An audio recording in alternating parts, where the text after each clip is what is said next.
Ka horo whakatere ka tere pipi whākau te iwi ki runga o Waima. Ko ia ko te iho te āti mā hure hure kua kahakina e aitu, e koro e patu hoatu. Hoatu ki ngā iho o ngā maunga whakahi kai te tapoko o te rangi. Koutou e ngā mate tuatini o te wā haere, haere, whakangaro atu rā. Tau āraitia te pō, tītoko hia te ao mārama, e ngā whare kōrero o ngā hapu hurinoa, nau mai, rarau. Ko ōrini kaipara tēnei e mihi atu nei kia koutou katoa. Welcome to the Hui, Māori current affairs for all New Zealanders. E whai ake nei. Rehabilitation over reoffending. Mark Lang spent his 7 years in prison to reinvent himself. I sort of decided, right, I'll do everything in my power, to try and get my first parole.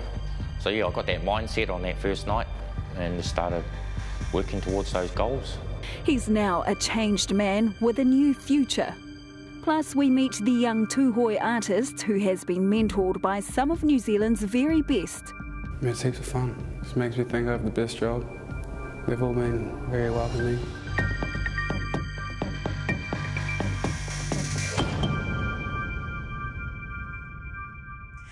Earlier this year, Mark Lang was serving a jail sentence for his role in one of Northland's biggest methamphetamine operations. Now he's the proud owner and curator of Tika Ponotoi Art Gallery in Tākiwira, Dargaville. The carver is aiming to prove that his dark past won't define his future. For some inmates, incarceration breeds resentment. Lang instead chose to focus on the kaupapa Māori programs available to inmates and work towards his rehabilitation. Kei D'Angelo Martin, tēnei pūrongo. These days, Mark Lang is a changed man. I could never see myself being in jail. I suppose I didn't think I was going to get caught. The last 10 years are probably what built up to my incarceration. I was incarcerated for 7 years. In 2014, Mark was working in Whangāre as a qualified engineer. Life looked good. But behind the facade, it was falling apart. My addiction started just through the workplace. It was quite rampant, the old methamphetamine. Back when I was working as an engineer, used to shoot up the road for lunchtime sessions and stuff. Just sort of evolved from there. Mark had had a decent upbringing and now a good job. He was living with his mum just out of town and regularly socialising with his mates next door. But next door was actually a clandestine lab, producing millions of dollars of meth for the headhunters. That was my main driver. You got free gear. The gang discovered Mark was an engineer and encouraged him to adapt equipment to produce high quantities of meth and instruct the cooks. I wasn't really worried about the money. I was just worried about getting another bag. Little did he know, he was taking part in the largest pea manufacturing operation in Aotearoa at the time. His life as he knew it was on the line. It was pretty much over for me before I even walked in the door. It wasn't a prolonged thing, it was only months. I knew the consequences were massive. I knew that the maximum sentence was life imprisonment. In 2014, police raided the Northland home, terminating the operation. But Mark managed to stay under the radar. If they hadn't picked me up at that stage, they had to do a bit more investigating to find out who I was and that. But I knew that it was going to happen. Pretty much your heart falls to the bottom of your stomach, especially when it's all over. Reality hadn't really sunken in until I got arrested. He pleaded guilty. The judge described Mark as an intelligent, educated and perceptive man, puzzled that he became embroiled in illegal activity. He acknowledged Mark's motivation was to obtain pee for his own use rather than profit. Yeah, the addiction just outweighs anything. He got sentenced to 14.5 years for manufacture of methamphetamine. After being sentenced and the cell door shut, it sort of took my breath away. Mark had hit rock bottom. That's when I sort of decided, right, I'm going to do everything in my power, to try and get my first parole. So yeah, I got that mindset on that first night and just started working towards those goals. But it wasn't easy. Plenty of times while I was inside, had bags of meth thrown on my counter. You know, but I was going, oh, nah, bro. You know, I want to get out of here. The meth was a scourge on society and devastated communities, just ripped families apart. I didn't want to be a part of that anymore. In 2016, Mark served a few months in Ngā prison before being transferred to Hawke's Bay. That's when it all changed for me, pretty much. Just felt a big shift, and it all just started from there. My rehabilitation started. Mark utilised a number of kaupapa Māori programs that were available to inmates. Because if you do your programs, you know, the doors will open and you can move forward. Completed the Māori Tūpai, completed Tikanga Level 1, Level 2. Delving into those spiritual Māori programs that I did made me see my worth, you know, made me realise, hey, I can restore my mana and my mauri. Because when I went to prison, you know, my mana and my mauri was tarnished through my offending. Mark discovered his calling and took up mahi whakairo. It took a while to get into it, you know, banging away there on the chisel, going, oh, nah, this is too hard. But yeah, I just kept at it. Who taught you? I pretty much taught myself. Oh, and the bros, you know, watching the bros carving. Pretty much all the Māori focus units have carving rooms in them. It's a taonga that needs to be shared, you know, it's a taonga that needs to be preserved. That's one of the main things why I got into it. And I think it's the nurturing side of it. He carved several significant taonga whilst in prison. I felt a sense that I owed the community back and I had my dues to pay. So yeah, anything needed to be done, you know, I put my hand up. Yeah, do a few projects for around the prison and, you know, the odd ones for the schools. You know, I felt guilt that I did have a part to play in that. That's why throughout my whole sentence, you know, I was just giving back. So yeah, I had to do 7 years before I could go up for a parole hearing. It's only been 5 months since Mark was released from prison, and he's gone back up north to Hizu Kaipo in Takiwira, Dargaville. I thought it was going to be a lot more cruisy. I thought I'd just get out and, you know, and slot back into my normal thing, but I think it was just the information overload. I had so much to do. I was in a bit of like a trance-like state for probably about 3 weeks. Yeah, because a lot's happened since you got out, eh? Yeah. It's been all go. You know, it's been pretty busy for the last 5 months. Visits with his auntie have become a regular thing. So did you think you'd be in this position 5 months ago when you got out? Not really. Yes, it's amazing how your plans can come together if you stay focused. I had no idea how quick it was going to come together, how much support from whānau, the community. A large part of that support has come from local businessman Dion McCormick. For me, that's what it's all about, is that power by empowerment, you know, when we do that as communities. And that's the protective blanket that we can have as a community to support each other. Dion has helped Mark get his own art studio.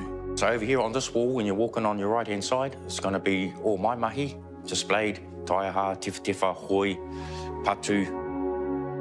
Then we walk further on into this corner up here, and we'll have more displays of resin art, probably having about 12 exhibitors filling this place up.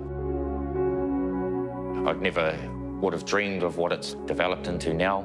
Yeah, it's exceeded my expectations. Yeah, I've put everything I've got into it.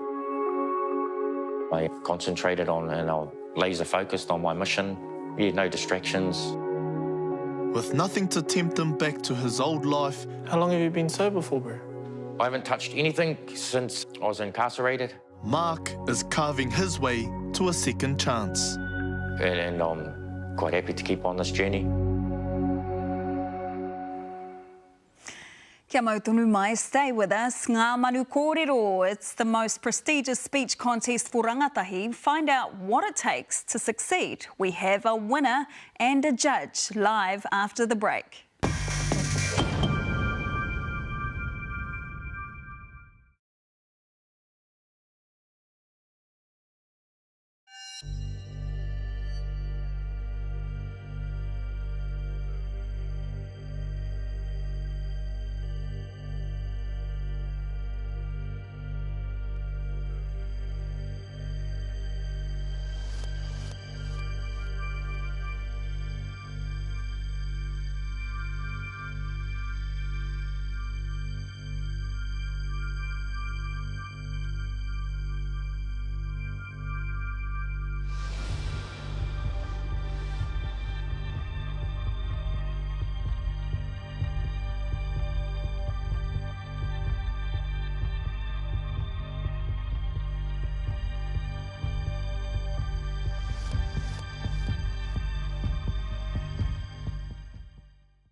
Waihape mai ki te hui. Now, Ngā Manu Kōrero is the summit of oratory for rangatahi Māori to flex their prowess in both English and te reo Māori. The speech contest has been around for more than 50 years, challenging young people from across the motu to express their views with confidence and passion. This year's national competition was held in Ōtepoti, Dunedin, but one of the winners came from the opposite end of the country. Elite Reti, he's from Te Kurakaupapa Māori o te Rangiā Niwaniwa in Kaitaia. Well, he won the Pei Te Huri Nui section, Senior Māori overall, the Best Impromptu and, of course, the Best Male Speaker this year. Here he is in action. Tēnei nā take he tani whā, he whakawara nui, he parakura, he parakura. Kia korokoro mai ai, he tau ki anga māku, he takureanga, me mutu te hautu haurangi a tātou mā, hau! And now he's here in studio with us, Elite. Tēnā koe nau mai. Tēnā koe hoki.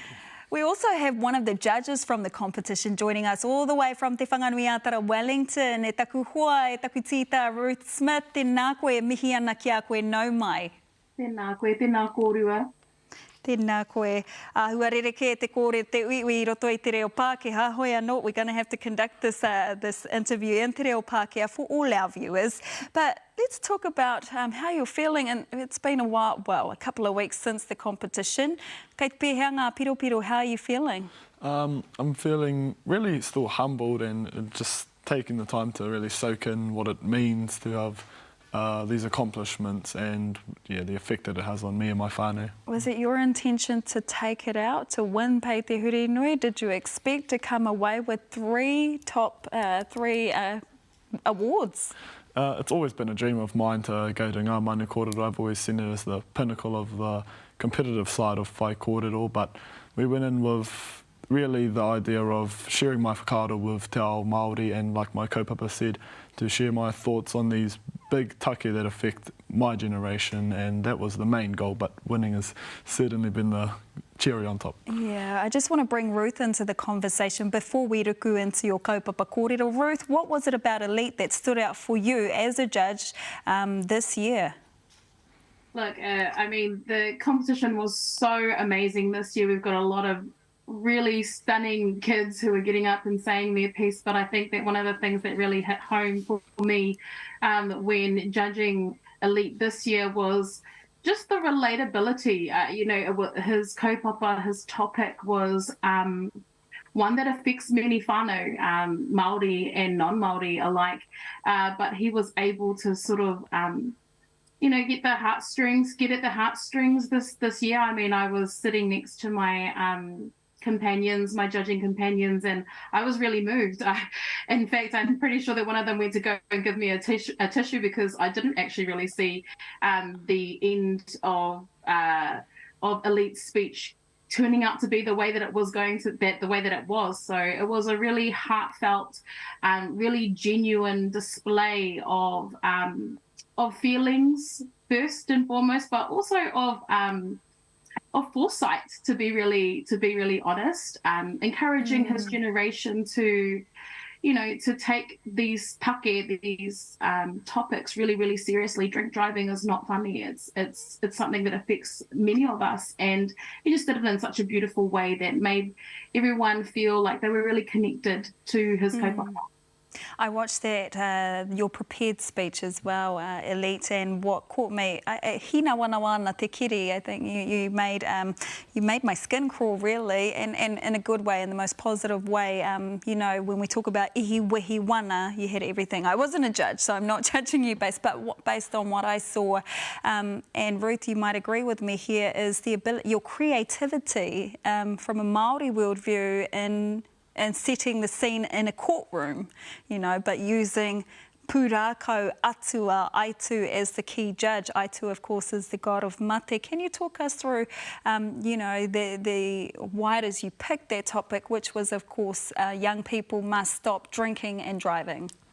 I picked the topic ultimately as a result of a loss within our own whānau to this take, and I took a look at the kaupapa from Ngā Manu Kōrero, and I thought, there's really big topics, and drink driving being the catalyst of why I spoke, but it's the overarching ideas and just things that affect my generation.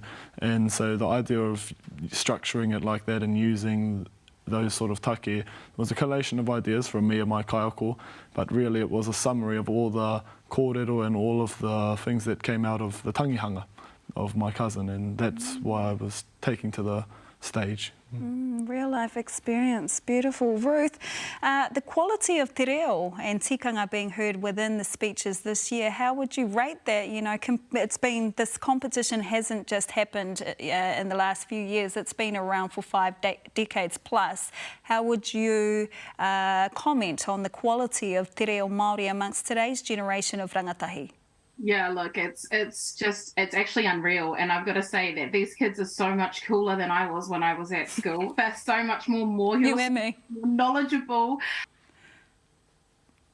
They just speak their minds, and they do it so naturally and so beautifully. And you know, mo te wāhi ki te reo, me te wāhi ki ngā tikanga on the tikanga and quality of reo side, actually, I think that the revitalisation is doing its job. It's starting to get really, really hard to judge these competitions. I think I've been a judge since about 2017. And even back then, it was really the reo marks that would sort of push you know, the competitors up or below, you know, the standard. But this year, people's reo, you know, our kids' reo is so good that it's really coming down to all of these X-factory type things to consider in the judging. And I mean, it's a win. It's a win for the reo.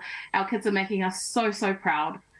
Absolutely, and it's exciting. It's exciting to see where our future is. If this is the present, then we've got a beautiful future ahead of us. Lee, I want to ask you, firstly, what advice do you have for rangatahi who are following in your footsteps, like you, want to, you know, stand on stage at a Manu Kōrero? 1, 2, are you coming back next year?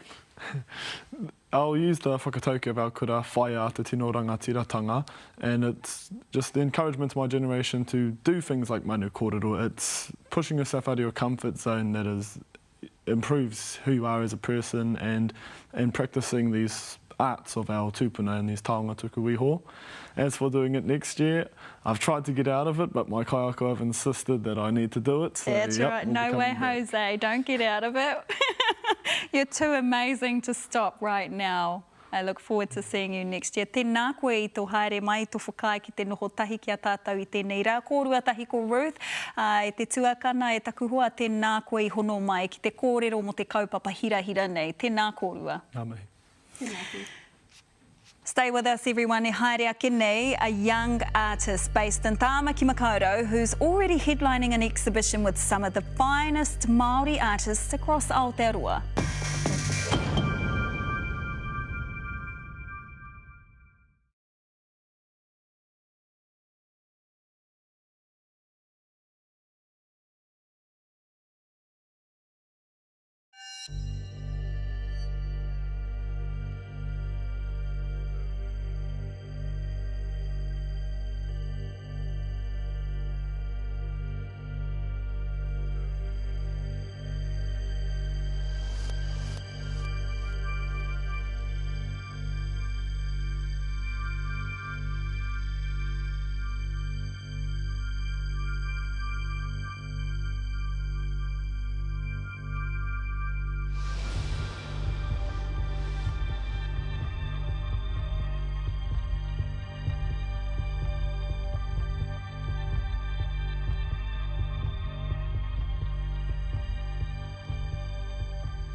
Ercan Cairns is a young Ngā Manu Kōrero artist with an aim to disrupt and challenge. He held his first solo exhibition when he was just 16.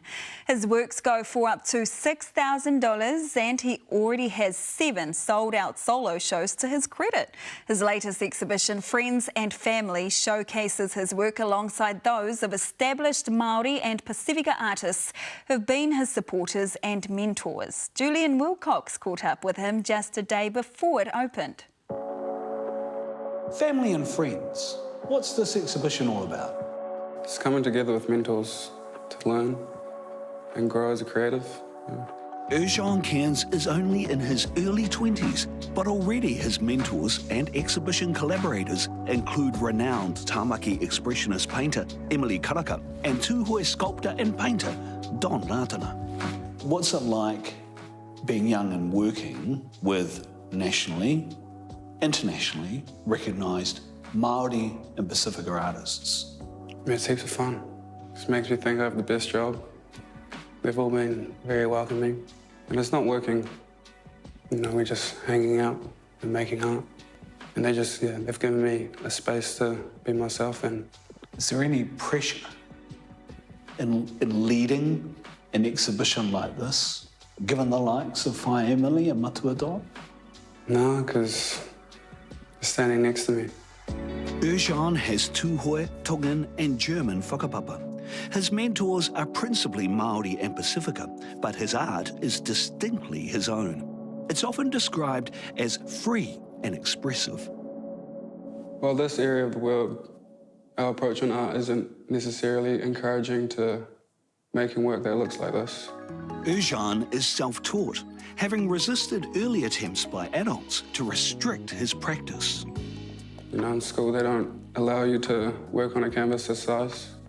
I chose not to listen to the teachers in school, so I can keep a pretty open mind when I'm painting.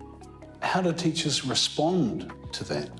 I usually talk to the principal, to my parents. Ercan's mother is Tongan-German artist Dagmar Dyke, part of his collective of Pacifica artist mentors. Having an artist as a mother, she had my back when teachers had anything to say. So is this exhibition about challenging the way in which art is taught? It is a focus point. But part of his focus is not focusing at all and just freeing his creativity. When you go at a painting or at a canvas, I'm already fixed on something to be represented there. Yeah. You could try not to think. That's what I was taught by my first mentor, Tavita. Part of painting is just letting go, you know. Because you can spend 3 months filling in blocks, or you could just stand in front of it and whatever comes out. Comes out? Whatever comes out, comes out? Yeah, from within, yeah. But how do you do that? See, for those of us who aren't as naturally gifted... There's a part of the practice that's not trying. When you paint, you just paint for yourself. I can't paint thinking about what other people are going to think. It's just all down to what's inside. He's been a full-time artist for more than 6 years. Can you see the final piece already in your mind as you're starting on a piece of work? It's a lot quicker when it's like that. Yeah. Does that happen all the time? Not all the time. But now that I've started to do tickies, it's easy to envision the end product. Why tickies? I was drawing faces to begin with, and then kind of got bored of them, and then went abstract, and then came back to faces and with tickies. And that was largely from hanging out with Whai and Don.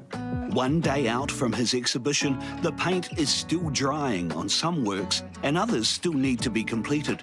The whole exhibition at Pa Homestead has yet to be hung. Ercan is sleep-deprived, having painted through the night, and he's starving. So what do you do next then? I haven't eaten yet. So probably have some breakfast and finish off some painting. Breakfast? Babe, it's 2 o'clock. I've been looking at the clock recently. I went to sleep about 4 this morning. So yeah, it'll be another one of those nights tonight. Yeah, there's a real rich history of Tūhoe artists. You know, I think of people like Arnold Wilson, even Tamaiti and what he does, and a representation of Te Mana Motuhake. And Don Rātana. And of course, Matua Don as well. And you follow in those footsteps. Do you feel a responsibility, given you are following in the footsteps of some of those really well-known Māori and Tūhoe artists? I don't really feel responsible to follow them. I feel like I'm walking just behind them. And I'm keeping up with them. And they're telling me stories and sharing knowledge and passing it down. And I'm sure if I stick around, one day I'll be able to pass it down to someone else. Ngā mihi nui kia koe. All the very best for this exhibition. Thank you. all the very best for, I think, what's going to be an awesome future. Ngā mihi nui kia koe. Thank you. Me Haro, the exhibition will run at Pa Homestead until the end of November. Here's a look at Ruwani Pereira's story coming up on the hui next week. An update on our story from May. We want an apology for all the suffering, the abuse, the racial discrimination, the hell we went through. We reveal the progress finally being made to acknowledge hundreds of unmarked graves in Pukekohe. Well, at least someone's listening to us. Listening and learning as two complete strangers divided by race-based injustices meet. If any of your family were affected by any of mine, I would be truly sorry for that. It's very emotional, more than I thought. She said, I thank you for telling your story. And that makes me so happy. I take my hat off to her. It's very brave. Akatia ke hei whakakōpani ake. We finished the show this week with a waiata reorua about a bilingual song by the collective Ia called Me. Reti Headley from Ngāti Tūwharetua created the waiata as a tribute to the empowerment springing from his language reclamation journey. A tērā wiki auraki mai ai tō tātou tangata a Julian. Julian will be back next week. Our thoughts are with him and every whānau grieving the loss of loved ones at this time. Kia haumaru te noho e te iwi, kia toa ki ngā mahi, o whiwhia o rawea tū rou parea.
Nā te puna whakatongarewa, te hui, i tautoko.